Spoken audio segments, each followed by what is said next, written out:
Hi everyone. So today we're with Courtney. Courtney is here to discuss the interview process to become a solutions architect at Databricks and her perspective, as a hiring manager. So hi, Courtney. Hello, thank you for having me. So great to have you here. Before we start talking about the interview process and what it takes to become a solutions architect at Databricks, can you just start by telling us a bit about yourself? Your role, or your journey before you joined Databricks. Yeah, that would be great. Yeah, great. So I am an SA director at Databricks. I've been here nearly 4 years now, which time has absolutely flown by. It has been nearly 20 years since I started working in software.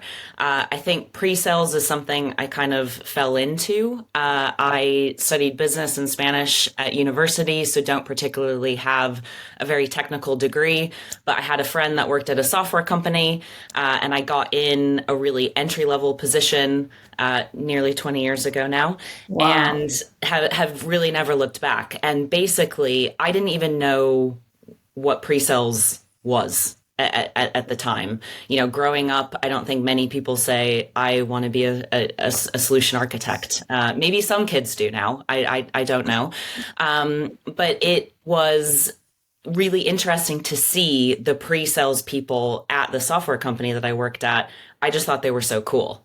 They were demoing the software, they were talking to customers, and I thought it looked so fun. And they were so smart. And I started spending my lunch hours with these people, and they would whiteboard things for me and teach me about the product. And it was a really good experience. And long story short, ended up transferring over to the UK in 2008 with work. And yeah, I had started leading teams as well. So started as an individual contributor, have had a couple different roles, and now I do a lot of hiring as well. And I think that is one of the things I am most proud of is the amazing hires and the people that I've met whilst being at Databricks. Amazing. And so now, can you describe the solutions architect role or SA role? Great question. And it is something that is evolving, I think. I mean, even in the time that I've been here at Databricks, in my previous experience at a lot of companies, pre-sales was very much you helped a salesperson sell some software and you would make the sell and then you kind of go on to the next customer or to the next deal, and post sales would then help implement that software. So there was a very kind of black and white in terms of handover. Well, in pre-sales there's always some gray areas. It's never perfect black and white. But it was very much more like helping the customer start to use the software, getting that technical win and then doing that handover. Databricks is now a consumption business, as a lot of software companies are. And so in a consumption business, it's that continuous cycle of not only getting the customer to choose to use Databricks, but then once they're using it, because our platform, the use cases are potentially endless, everything from data engineering, machine learning, Gen AI, there's so much potential with our platform. Even if someone is using Databricks, there's the potential need for a solution architect if there's new use cases or projects that the customers are interested in. So from my perspective, this role, the way that I describe it at the 10,000-foot view is yes, it is technical, but it's also business.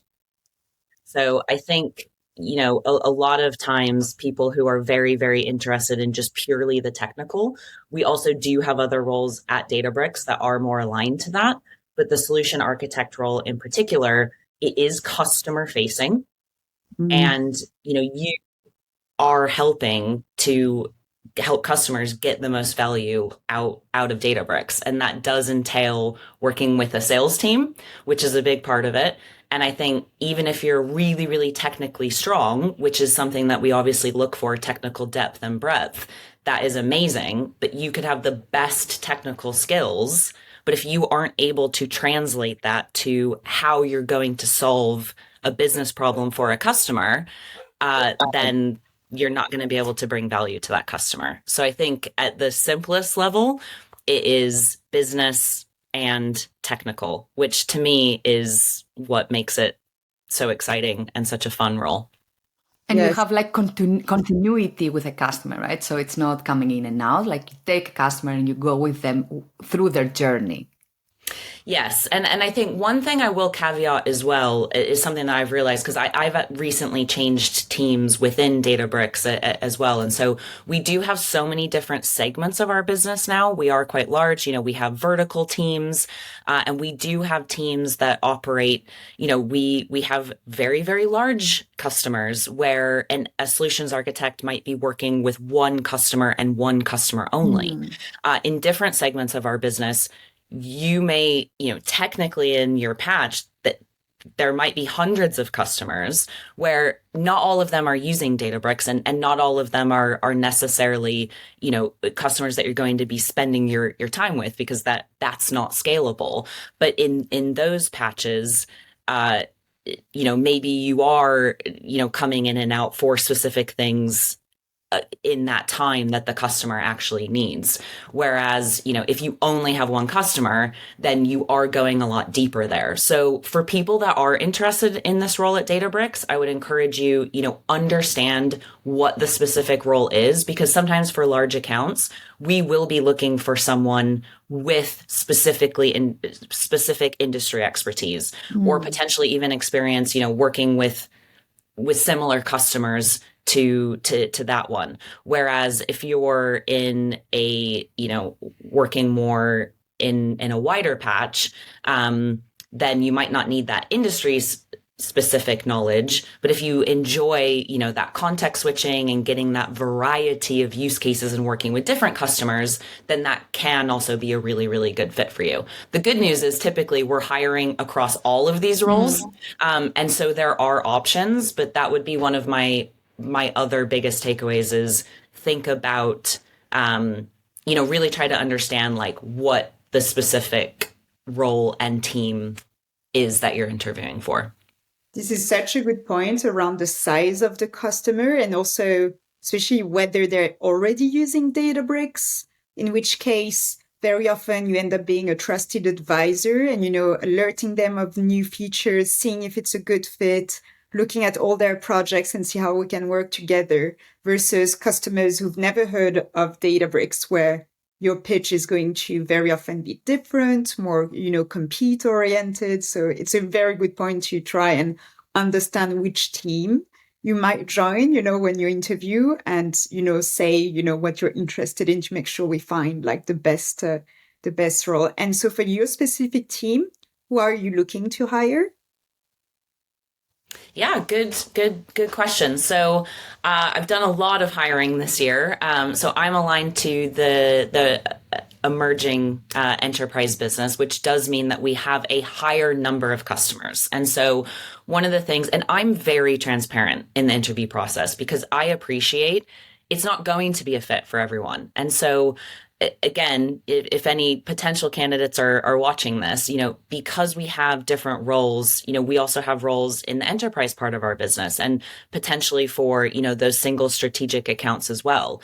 And so I always ask candidates, what do you want to do? What do you enjoy doing? What do you like having that variety? Or given the option, would you like to go deeper on one specific account? Is that relationship and that champion building the most important thing to you?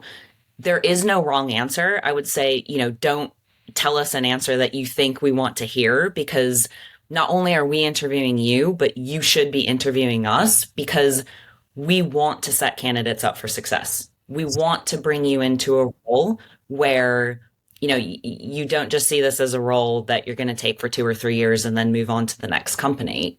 We're growing so quickly at Databricks. We want you to feel that this is somewhere where you can grow your career.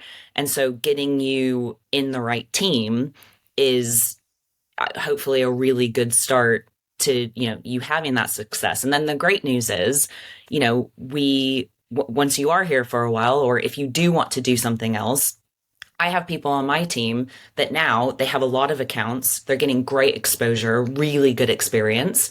Maybe in a couple of years, they do want to go work on one of the very large accounts. We've also had solution architects that have worked on a very large account for a number of years, and they actually then want to go back and get the variety again. And, then they can use that deep industry expertise that they've had from that, really large strategic account and, hopefully benefit other teams with that. So there's lots of different options, but I think when describing pre-sales, that's why it can be quite challenging. I mentioned business, technical. We're a consumption business, so it really does depend on where the customer is in their journey. As you said, Lara, it could be, someone who they're not using Databricks at all today, in which case, it can be competitive. We do want to establish, making sure that they're set up with the foundation of the lakehouse architecture to really have a good foundation. Or, they are an existing customer, in which case, ideally, they already have all of that in place. And then it's just, expanding to new use cases, projects, and teams. Amazing. And so And then this emerging us, side of the business. Ooh. Go for it. can you walk us through the interview process for this role? Just very quickly. Yeah, good question. So typically there is a recruiter screen. So you'll speak to one of our amazing recruiters. Then a hiring manager screen. So with someone like myself. Then there is a coding test. So that is take home. You can work on that in your own time. Then there's a technical interview with one of the existing team members, which is a great opportunity. You get to meet someone doing the role as well. And then if all of those go well, one of the last steps is a panel interview, and that will be with the hiring manager. So again, someone like myself, an SA manager, someone from sales, and then also another potential team member.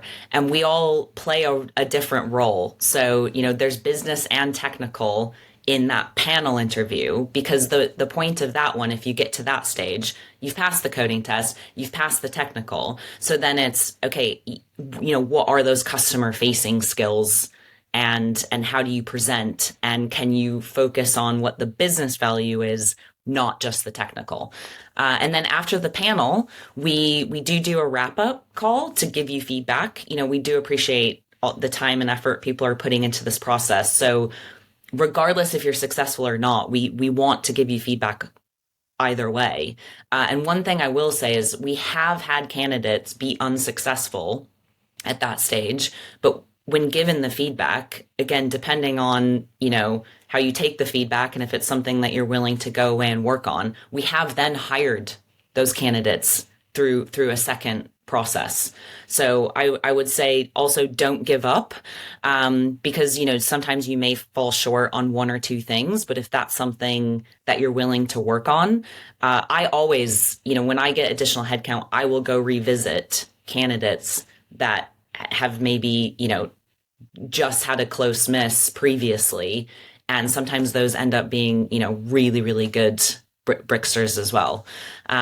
So the wrap up, and then at that stage, there's typically an exec interview, which is just 30 minutes. Again, that's a great opportunity to, meet a senior leader on the team, ask any additional questions about Databricks. And then we move to references and offer stage. Amazing. We also did a bunch of videos for each of those phases of the interview, so people can always go and watch them to deep dive into each part and how to be successful. What kind of background are you looking for? What's a good fit for an SA role? And I know it's a loaded question because we have people from different backgrounds, right? And with very different skills. So what are you looking for?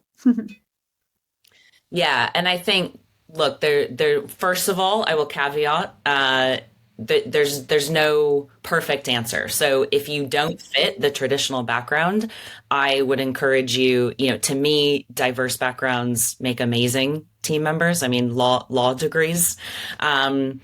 there's amazing examples within Databricks of people who have very different backgrounds. But I think, going back to at the really high level, that business and technical, a lot of the team, they may not have pure pre-sales experience. I think it is hard to find people in the industry, unless you're working at one of the hyperscalers or a competitor, at a software, at a vendor, you may not have pure pre-sales experience. But we have hired from a lot of consulting background, because that way, you still do get that customer facing experience, which can be good.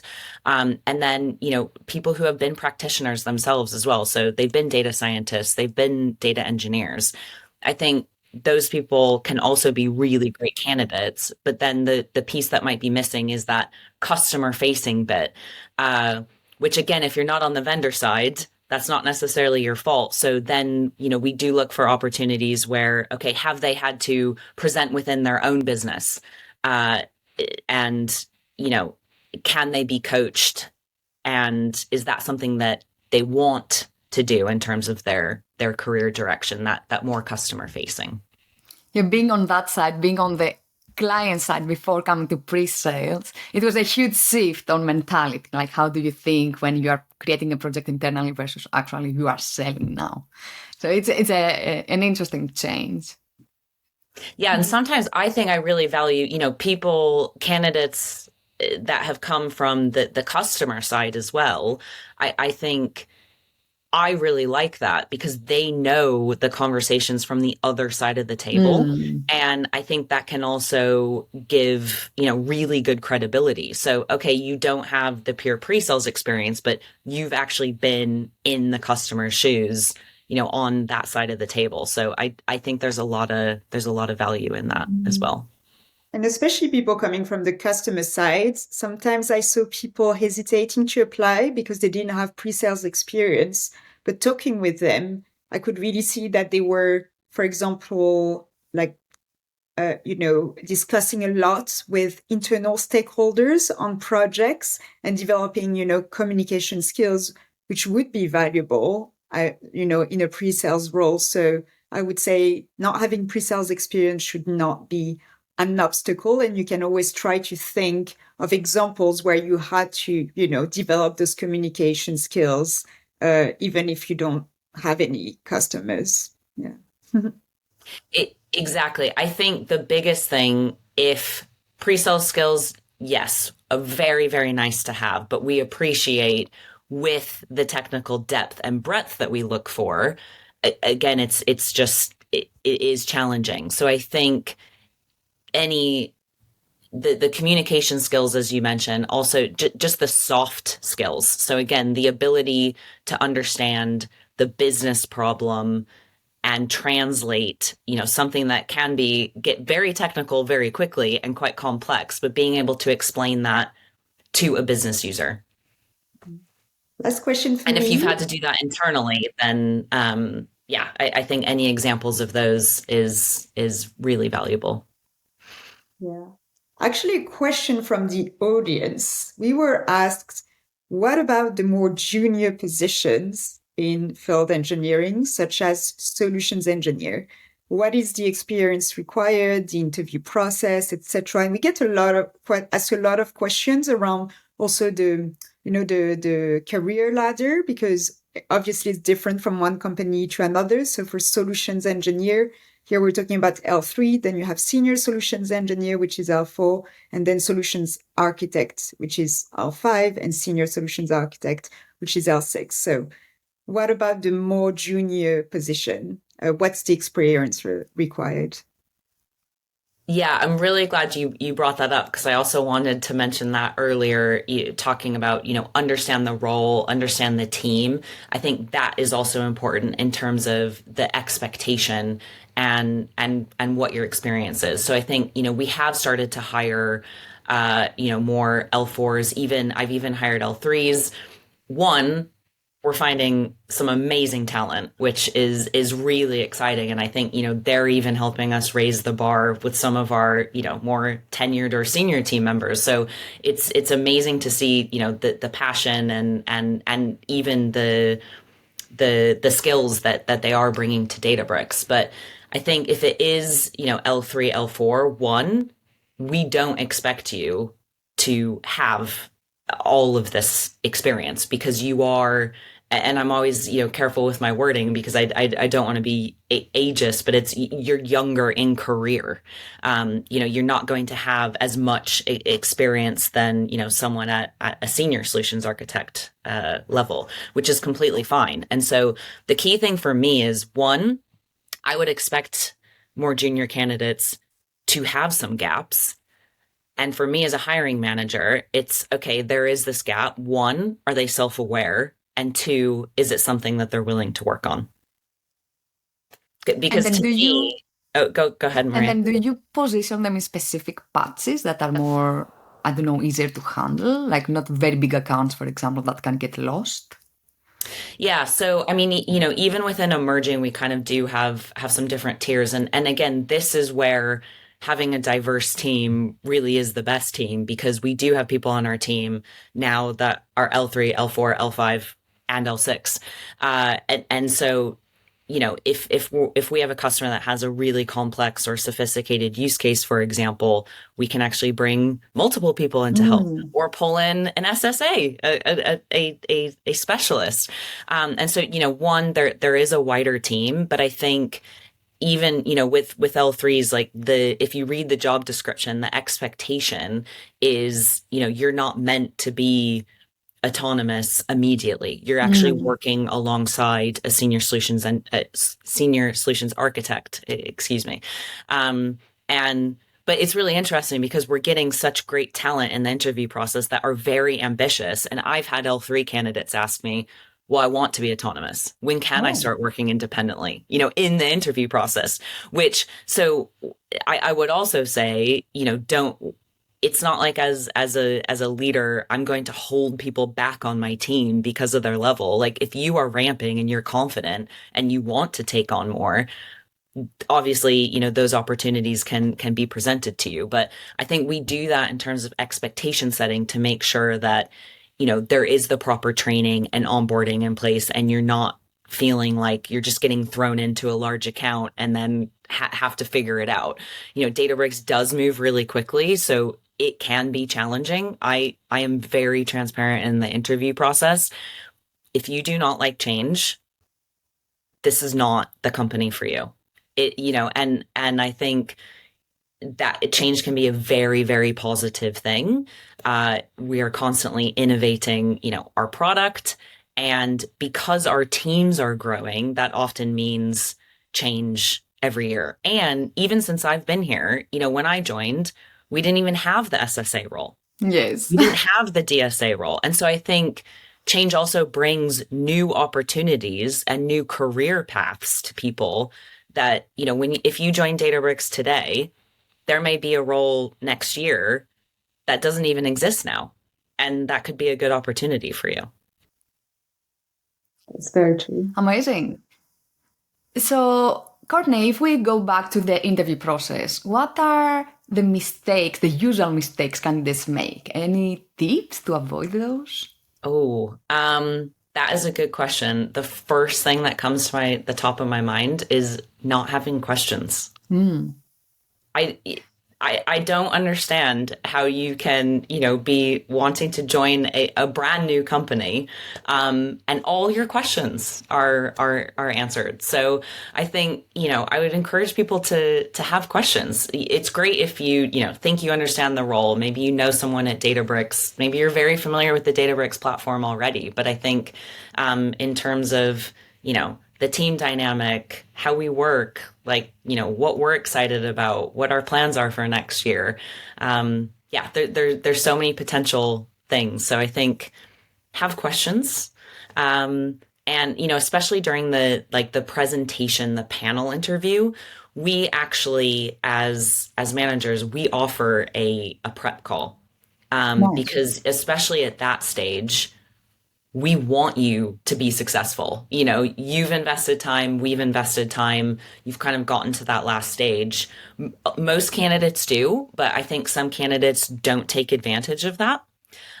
Or during that prep call, they don't necessarily listen to the advice. And one of the biggest things in that panel interview, you know, if you get to that final stage, I always tell candidates, you've done the coding test, you've done the technical. This is really about how you can also present, you know, from the business side and ask questions and keep it engaging.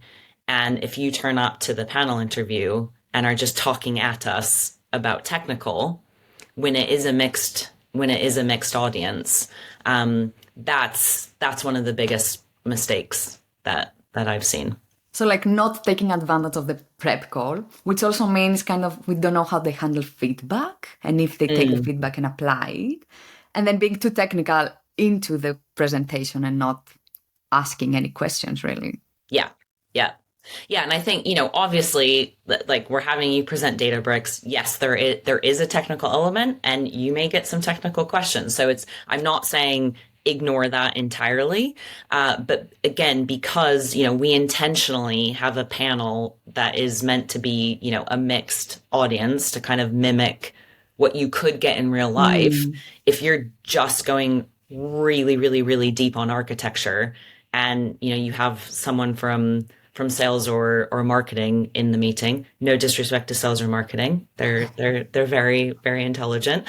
But, you know, less technical. It's very easy to get lost in that detail, and you're going to lose your audience.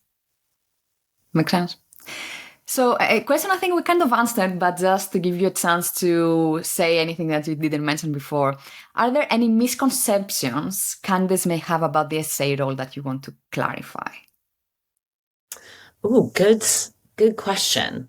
I think, especially for people, you know, who don't have that pre-sales experience, which again, hopefully we have clarified, you know, nice to have, but not in every role, not 100% expected, as long as you show the other, you know, soft skills and willingness to take feedback and learn.